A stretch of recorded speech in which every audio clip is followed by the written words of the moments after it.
Coba bayangkan sebuah statistik yang mungkin terdengar agak mengerikan ini. Jika Anda secara konsisten tidur kurang dari 6 jam setiap malam.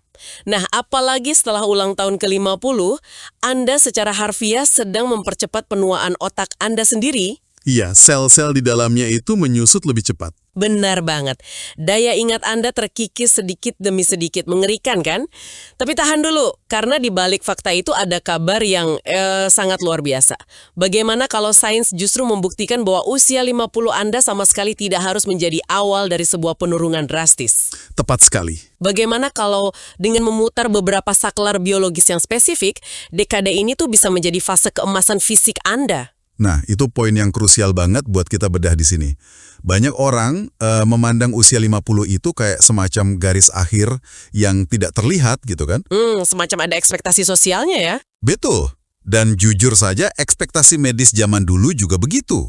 Ada anggapan bahwa setelah setengah abad, tubuh kita ini masuk ke mode menurun secara perlahan.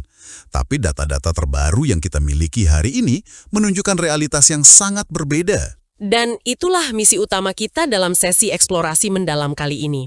Sesi ini memang dirancang khusus bagi Anda yang mendengarkan, yang mungkin baru mulai benar-benar menaruh perhatian pada kesehatan setelah memasuki usia 50 tahun ke atas. Ya, untuk Anda yang baru mau mulai ya. Benar, kami di sini sudah mengumpulkan setumpuk catatan riset, analisis medis, dan sebuah dokumen yang pada dasarnya berfungsi sebagai cetak biru menuju lebih bijak, sehat, dan bahagia. Kita nggak cuma membicarakan daftar penyakit yang harus dihindari loh. Oh jelas nggak, itu paradigma lama. Tepat. Kita akan membedah secara ilmiah bagaimana berinvestasi secara proaktif pada tubuh dan pikiran di paruh kedua kehidupan. Jadi, mari kita ubah cara pandang kita dulu. Setuju. Pergeseran paradigma ini adalah fondasinya. Kalau kita pakai analogi, paradigma lama yang sering kita dengar itu ibarat menyetir mobil tua. Iya. Menyetir sampai rusak gitu kan? Benar banget. Anda merasa onderdilnya sudah mulai aus, jadi Anda hanya pasrah menyetirnya pelan-pelan sampai roda-rodanya lepas satu persatu.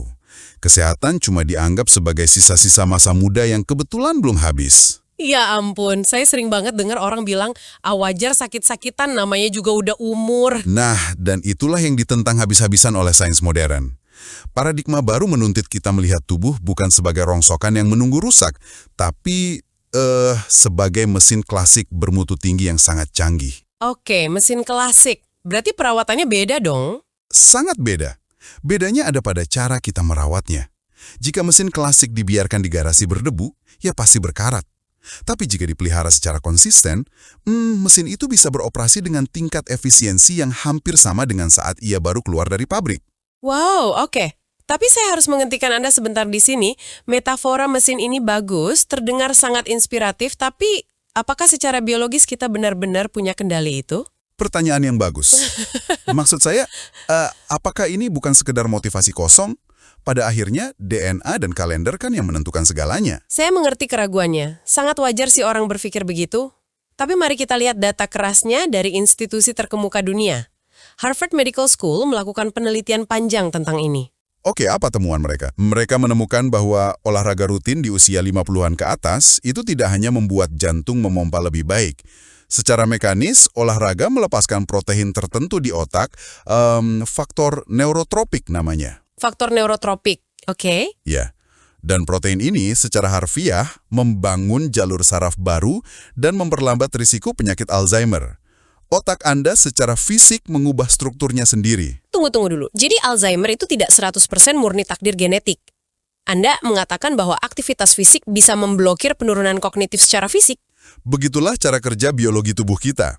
Dan temuan Harvard ini dikuatkan oleh Karolinska Institute di Swedia. Oh, yang soal memindai otak itu ya? Betul banget.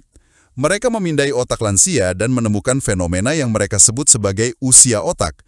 Lansia yang memiliki gaya hidup aktif memiliki usia otak yang bertahun-tahun lebih muda dari usia kronologis di KTP mereka. Luar biasa. Di sisi lain, University College London atau UCL menyoroti sisi gelapnya.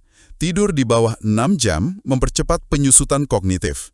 Dan, jangan lupakan Mayo Clinic serta WHO yang secara tegas menyatakan bahwa apa yang Anda makan menentukan bagaimana sel-sel Anda beregenerasi setiap hari. Wow, jadi untuk Anda yang sedang mendengarkan, maknanya sangat jelas. Kendali ada di tangan Anda. Tubuh Anda di usia 50-an itu masih sangat responsif terhadap perintah yang Anda berikan. Sangat responsif. Dan dokumen sumber kita ini membagi perintah perawatan mesin canggih ini ke dalam 4 pilar utama. Pilar pertama adalah gerak, yang bertindak sebagai pelumas mesin kita. Betul. Seperti prinsip dasar mekanika manapun, mesin yang tidak bergerak, ia akan berkarat dan aus. Masuk akal. Tapi, mari kita bahas apa yang sebenarnya terjadi di bawah kulit Anda. Ketika Anda aktif bergerak, jantung memompa darah yang kaya oksigen dengan lebih kuat. Darah ini menyapu bersih sisa-sisa metabolisme di pembuluh darah dan membanjiri otak dengan oksigen segar. Itulah mengapa Karolinska Institutet bisa menyimpulkan bahwa gaya hidup sedenter atau terlalu banyak duduk menghasilkan kurva penurunan tajam menuju demensia, kan? Tepat. Gerak fisik adalah tameng pelindung memori Anda. Saya mengerti sainsnya, tapi saya juga memikirkan realitas audiens kita nih. Coba bayangkan, seseorang berusia 55 tahun. Selama 2 dekade terakhir, mereka sibuk duduk di belakang meja, mengurus bisnis, membesarkan anak. Rutinitas yang sangat umum. Iya kan? Otot mereka kaku, sendi mereka sering ngilu. Mendengar bahwa mereka harus bergerak untuk menyelamatkan otak bisa terdengar kayak ancaman. Iya, kayak disuruh kerja rodi. Nah, apakah ini berarti besok pagi mereka harus mendaftar kelas angkat beban yang ekstrim atau lari maraton 5 km? Karena jujur saja, itu resep pasti untuk cedera punggung. Itu ketakutan yang sangat wajar. Dan kabar baiknya, itu sama sekali tidak perlu. Sumber kita menyajikan konsep spektrum aktivitas fisik. Tubuh Anda tidak meminta disiksa kok. Ia hanya meminta untuk diaktifkan. Diaktifkan. Oke, jadi dari mana mulainya? Anda tidak perlu berada di level atlet olimpiade. Mulailah dari ujung spektrum yang paling ringan. Jalan kaki 30 menit setiap hari. Cuma jalan kaki. Memangnya itu benar-benar cukup untuk mengubah keadaan di tingkat seluler? Sangat cukup untuk memulai. Saat Anda berjalan kaki selama 30 menit, Anda itu memaksa cairan sinovial di persendian Anda untuk melumasi tulang rawan. Anda juga membuat reseptor insulin di otot jadi lebih peka. Oh, wow. Cuma dari jalan kaki ya? Betul. Kalau Anda ingin naik 1 tingkat untuk menjaga keseimbangan, ini adalah asuransi terbaik melawan resiko jatuh di usia tua. Anda bisa mencoba senam lansia, yoga, atau tai chi. Senam lansia atau yoga, oke. Lalu ada kardio lembut, seperti bersepeda santai di akhir pekan. Dan di ujung spektrum ketahanan, latihan kekuatan ringan, misalnya mengangkat botol air atau dumbbell kecil 2 kali seminggu. Itu sudah cukup untuk mencegah hilangnya massa otot. Jadi intinya bukan angkat beban ratusan kilo ya? Sama sekali bukan. Rahasia besarnya bukan pada seberapa menderita Anda saat berolahraga, melainkan seberapa konsisten Anda melakukannya. Konsistensi mengalahkan intensitas. Saya sangat menyukai konsep itu. Berjalan kaki 30 menit sambil mendengarkan obrolan seperti ini sudah merupakan kemenangan besar loh. Pasti dong. Nah, mari kita hubungkan ini ke pilar berikutnya. Saat Anda mulai rutin bergerak, otot Anda mengalami kelelahan mikro. Tubuh Anda kehabisan energi, dan disinilah ia mengirimkan sinyal krusial untuk perbaikan. Ini membawa kita ke pilar kedua, yaitu tidur, atau waktu di mana mesin Anda wajib masuk bengkel. Dan sayangnya, ini adalah pilar yang paling sering disabotase oleh banyak orang. Benar banget. Apalagi dengan budaya kerja kita ya. Saya rasa banyak pendengar kita yang tumbuh di era di mana hustle culture itu adalah segalanya. Kerja keras tanpa henti. Bertahan hanya dengan tidur 4 jam dan kopi pekat dianggap sebagai lenceng kehormatan. Ada perasaan bahwa, tidur itu cuma untuk orang malas, semacam kemewahan yang bisa dikorbankan demi mengejar target. Dan pola pikir itu mungkin bisa berhasil di usia 30-an ketika tubuh memiliki toleransi stres yang masih sangat tinggi. Tapi di usia 50-an, Di usia 50-an, menganggap tidur sebagai kemewahan adalah kesalahan mekanis yang sangat fatal. Mari kita kembali ke data UCL tadi. Kenapa kurang tidur mempercepat penurunan kognitif? kenapa tuh? Karena saat Anda memejamkan mata, Anda tidak sedang mematikan mesin. Anda justru mengundang kru pembersih dan montir perbaikan masuk ke dalam tubuh Anda. Tolong jelaskan lebih detail tentang kru pembersih ini, karena saya yakin banyak yang ngira tidur itu ya sekedar tubuh lagi standby aja. Sama sekali tidak standby. Otak kita memiliki sistem pembersihan yang disebut sistem glimpatik.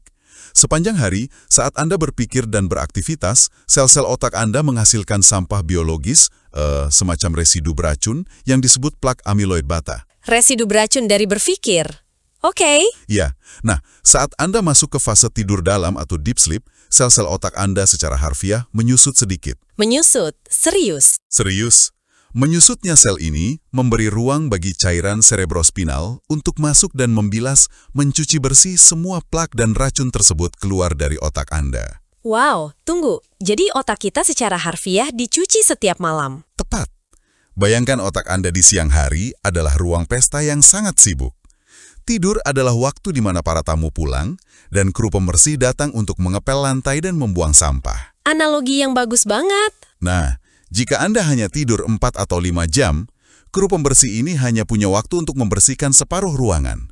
Sisanya, ya menumpuk, dan penumpukan inilah yang memicu peradangan otak dan Alzheimer. Astaga. Selain itu, di bengkel tidur ini, tubuh mengganti sel-sel jaringan yang aus dan sistem endokrin menyeimbangkan hormon Anda, agar keesokan harinya emosi Anda tidak meledak-ledak. Fakta bahwa otak menyusut untuk mencuci dirinya sendiri adalah hal paling gila dan paling masuk akal yang pernah saya dengar. Jadi kalau kita terus memotong jam tidur, kita secara sadar membiarkan sampah beracun membusuk di kepala kita. Terdengar seram, tapi begitulah nyatanya. Lalu bagaimana caranya agar kita bisa memastikan mesin kita diservis dengan baik? Dokumen kita memberikan checklist praktis nih. Ada 4 langkah yang bisa diaplikasikan malam ini juga oleh Anda yang mendengarkan. Apa yang pertama? Pertama, rutinitas waktu. Otak kita mencintai ritme sirkadian. Jadi tidurlah dan bangun di jam yang sama. Bahkan di akhir pekan sekalipun. Setuju. Dan yang kedua ini tidak kalah penting. Batasi stimulan. Di usia ini, metabolisme kafein itu melambat. Oh iya, kopi sore-sore itu ya. Nah, kopi yang Anda minum jam 4 sore mungkin masih mengalir di aliran darah Anda pada jam 10 malam. Itu mencegah otak Anda masuk ke fase pembersihan dalam yang kita bahas tadi. Oke. Ketiga, detoks digital. Ini penyakit modern kita banget sih. Tolong, jauhkan layar ponsel Anda setidaknya 1 jam sebelum tidur. Sangat penting itu. Cahaya biru dari layar menipu kelenjar pineal Anda, sehingga tubuh mengira hari masih siang, dan akibatnya hormon tidur melatonin tidak diproduksi. Terakhir, keempat, kondisikan kamar. Buatlah senyaman, sesejuk, dan segelap mungkin. Suhu yang sejuk memberi sinyal pada tubuh bahwa sudah waktunya menurunkan metabolisme inti. Dan jika keempat hal ini dilakukan secara rutin, Anda akan bangun dengan rasa ringan yang mungkin sudah bertahun-tahun tidak Anda rasakan. Pasti enak banget rasanya. Cara langsung ke pilar ketiga, yaitu nutrisi, alias bahan bakar mesin Anda.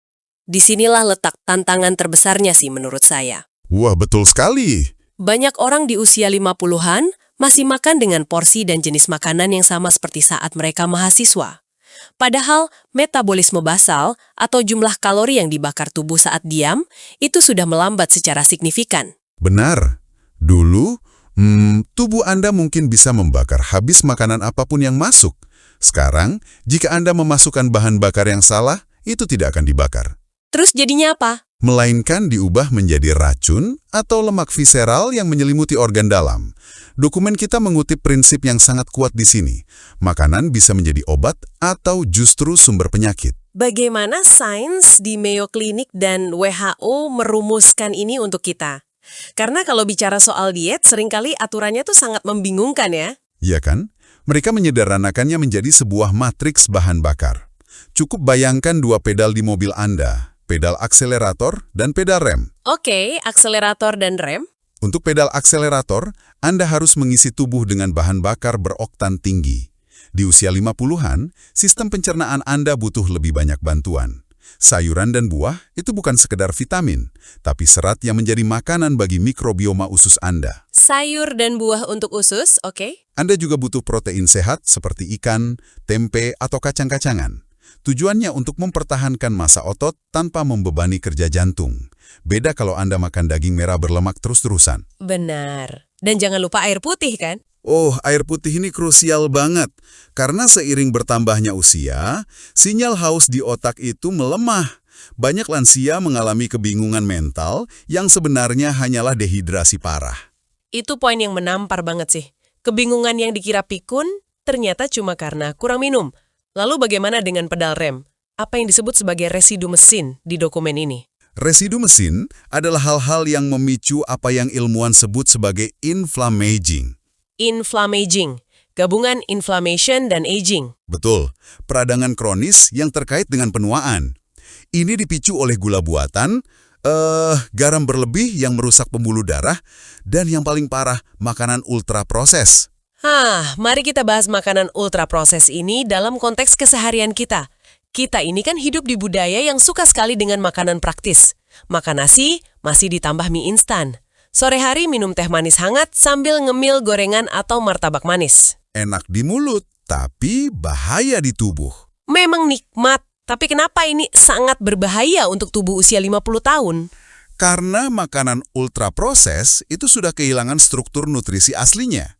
Mie instan atau camilan kemasan itu dipenuhi pengemulsi sintetik, pengawet, dan perisa buatan. Di usia 20-an, usus Anda mungkin masih sanggup menoleransinya. Masih kuat lah ya ibaratnya. Iya, tapi di usia 50-an, sistem pencernaan dan hati Anda harus bekerja lembur yang sangat menyiksa hanya untuk mengurai bahan kimia tersebut. Akibatnya, alih-alih mendapatkan energi, tubuh Anda menghabiskan energinya untuk memadamkan kebakaran peradangan di dalam sel. Jadi, mengurangi gorengan dan makanan kemasan itu bukan berarti kita tidak boleh menikmati hidup.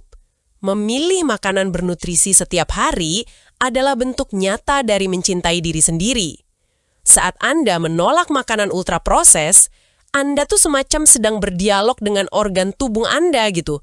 Mengatakan, aku tahu kamu sudah bekerja keras selama 50 tahun, sekarang aku akan meringankan bebanmu. Wow, sebuah cara pandang yang sangat indah. Dan itu transisi yang sempurna untuk pertanyaan krusial berikutnya. Jika mesin Anda sudah dilumasi dengan gerakan, sudah diservis total saat tidur, dan tangkinya diisi bahan bakar beroktan tinggi, nah, apakah mobil ini bisa jalan sendiri? Kemudi. Dan disitulah letak pilar keempat kita, yaitu mental.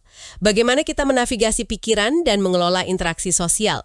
Menariknya, saya melihat banyak orang yang sangat disiplin menjaga pola makan dan olahraganya, tapi mereka stres berat, gampang marah atau merasa kesepian. Dan tiba-tiba mereka kolaps. Itu karena ada lampu peringatan merah menyala di dashboard mesin biologis mereka yang mereka abaikan. Dokumen sumber kita memberikan peringatan klinis yang tidak main-main. Peringatan seperti apa? Kesepian, stres yang tidak terkelola, dan kurangnya interaksi sosial dapat mempercepat kerusakan fisik seburuk kebiasaan merokok. Tunggu, sebentar. Anda menyamakan kesepian dengan dampak merokok. Bagaimana mekanisme biologisnya? Ini tentang hormon stres kronis. Ketika Anda merasa terisolasi atau terus-menerus memendam kecemasan, kelenjar adrenal Anda memompa hormon kortisol tanpa henti. Kortisol dalam dosis tinggi yang berkepanjangan ini bersifat sangat korosif. Korosif seperti karat? Betul. Ia merusak lapisan pembuluh darah, menekan sistem kekebalan tubuh, dan secara literal mematikan sel-sel di area memori otak Anda. Seberapapun mahalnya makanan organik yang Anda makan, jika sistem kemudi Anda dipenuhi kortisol, mesin Anda akan rontok dari dalam. Luar biasa. Jadi, kesehatan medis itu mustahil dipisahkan dari kebahagiaan. Orang yang memiliki makna hidup dan koneksi sosial yang kuat, sel-selnya secara mikroskopis lebih tangguh. Sangat tangguh. Untuk membangun sistem kemudi yang stabil ini, Cetak Biru kita memperkenalkan ekosistem kesehatan mental yang terbagi menjadi 4 kuadran. Mari kita bedah satu persatu agar pendengar bisa membayangkannya dengan mudah. Boleh. Kuadran pertama adalah alam dan fisik. Ini tentang grounding atau membumi. Contoh praktisnya adalah berkebun di halaman rumah. Sederhana banget ya? Sangat sederhana, tapi efeknya besar. Secara psikologis, melihat tanaman tumbuh memberi sensasi harapan. Dan secara biologis, menyentuh tanah mengekspos kita pada mikrobia baik yang meningkatkan mood. Kuadran kedua adalah kognitif. Anda harus terus memberikan tantangan pada otak agar tetap tajam. Membaca buku bacaan baru, menulis jurnal harian, atau belajar skill baru. Saya sangat setuju dengan kuadran kognitif itu. Bahkan sesederhana menceritakan dongeng atau kisah masa kecil kepada cucu, itu melatih memori naratif otak kita. Lalu kuadran ketiga adalah sosial dan emosional. Ini tentang koneksi, mengunjungi kerabat, makan malam bersama keluarga, atau bergabung dengan komunitas yang punya hobi sama. Betul, karena interaksi sosial yang hangat itu melepaskan hormon oksitosin. Oksitosin ini adalah penangkal alami untuk kortisol yang korosif tadi. Ia bisa menurunkan tekanan darah secara instan. Wah, oksitosin melawan kortisol ya? Iya. Dan terakhir, kuadran keempat yang menjadi jangkar semuanya adalah spiritual.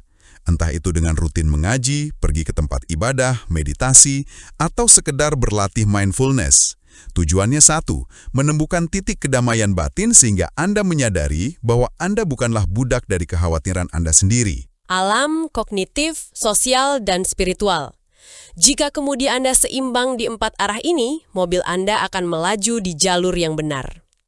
Dan sekarang, kalau kita mundur sedikit dan melihat keempat pilar ini secara utuh, mulai dari gerak, tidur, nutrisi, dan mental, ada satu pencerahan besar dari dokumen ini. Keempat hal ini bukanlah tugas yang harus dikerjakan secara terpisah. Sama sekali bukan. Mereka menciptakan sebuah ekosistem tertutup yang disebut sebagai siklus vitalitas optimal. Semuanya memiliki hubungan sebab akibat. Coba kita telusuri siklusnya bersama. Ketika Anda mulai bergerak dan berjalan kaki di siang hari, tubuh Anda memproduksi kelelahan alami yang mengundang kantuk. Ini membuat tidur Anda di malam hari jauh lebih nyenyak dan dalam. Benar. Dan karena tidur Anda dalam, sistem limfatik bisa bekerja maksimal mencuci otak, sementara organ pencernaan Anda diperbaiki. Esok paginya, usus Anda berada dalam kondisi prima untuk menyerap setiap tetes nutrisi dari sayuran dan protein yang Anda makan. Nutrisi berkualitas tinggi itu kemudian dikirim ke otak, memberikan Anda energi yang stabil tanpa lonjakan gula. Energi yang stabil inilah yang bikin suasana hati Anda lebih ceria, stres berkurang, dan Anda punya kapasitas mental untuk menikmati waktu bersama keluarga atau sekedar berkebun tadi. Dan ujungnya, kebahagiaan dan mental yang sehat itu memberikan Anda semacam dorongan motivasi alami untuk bangun keesokan harinya dan kembali bergerak. Begitu terus, putaran roda yang saling menguatkan setiap harinya. Ini benar-benar siklus yang indah. Tapi mari berempati sejenak dengan Anda yang sedang mendengarkan ini. Mendengar seluruh ilmu ini dalam satu waktu. Dari usia otak, plak amiloid, mikrobioma, hingga hormon oksitosin. Ini bisa terasa sangat overwhelming, sangat membebani. Pastinya. Di usia 50 tahun, mengubah rutinitas rasanya seperti disuruh memutar arah sebuah kapal kargo raksasa di tengah laut. Dari mana kita harus mulai tanpa merasa gagal di hari kedua? Itu adalah respons emosional yang sangat wajar. Dan sumber kita sangat mengerti psikologi di balik perubahan perilaku ini. Oleh karena itu, panduan ini ditutup dengan sebuah filosofi praktis yang disebut kekuatan langkah kecil. Langkah kecil? Oke. Biologi tubuh kita tidak menuntut kesempurnaan pada hari pertama kok. Ia hanya merespons kemajuan. Penuaan kronologis adalah hukum alam. Tapi kesehatan di hari tua adalah akumulasi dari pilihan-pilihan mikro. Ya, dokumen ini memvisualisasikannya seperti menaiki anak tangga. Dan aturan emasnya adalah, jangan lihat ke puncak tangga dulu. Fokus saja pada anak tangga pertama. Berjalan lebih banyak. Tidak perlu jogging. Parkir kendaraan sedikit lebih jauh dari biasanya atau jalan kaki santai keliling kompleks rumah selama 15 menit. Itu saja dulu. Tepat. Lakukan itu selama 1 atau 2 minggu sampai rasanya tidak seperti beban. Setelah itu menjadi otomatis, barulah Anda naik ke anak tangga kedua. Makan lebih baik. Jangan langsung diet ketat ya. Jangan dong, nanti stres. Cukup kurangi 1 sendok gula di teh Anda atau ganti cemilan gorengan sore hari dengan sepotong pisang atau pepaya. Berpikir lebih tenang. Saat Anda merasa mau marah atau panik, berhentilah, tarik nafas dalam-dalam selama 4 detik, lalu hembuskan perlahan. Sangat membantu itu. Dan akhirnya, di puncak tangga kelima, lebih sering bersyukur. Menyempatkan 1 menit sebelum tidur untuk mensyukuri bahwa mesin tubuh ini masih setia menemani Anda hari ini. Ini tentang evolusi, bukan revolusi.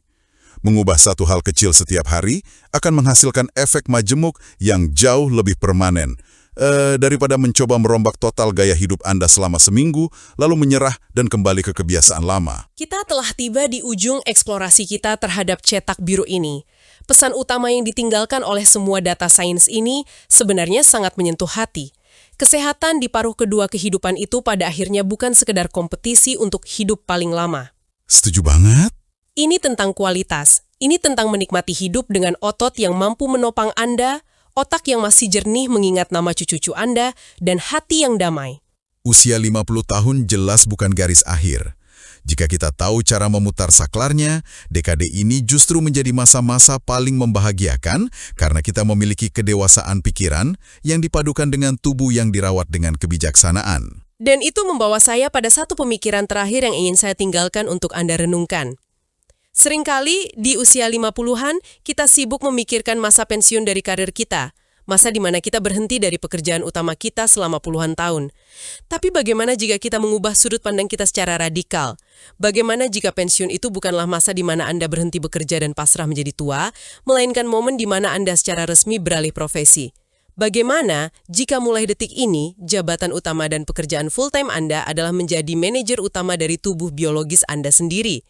Mesin triliunan dolar ini kini berada di bawah pengawasan penuh Anda. Jika ini adalah hari pertama Anda masuk kerja sebagai manajer tubuh Anda, keputusan kecil apa yang akan Anda ambil hari ini saat sesi kita berakhir?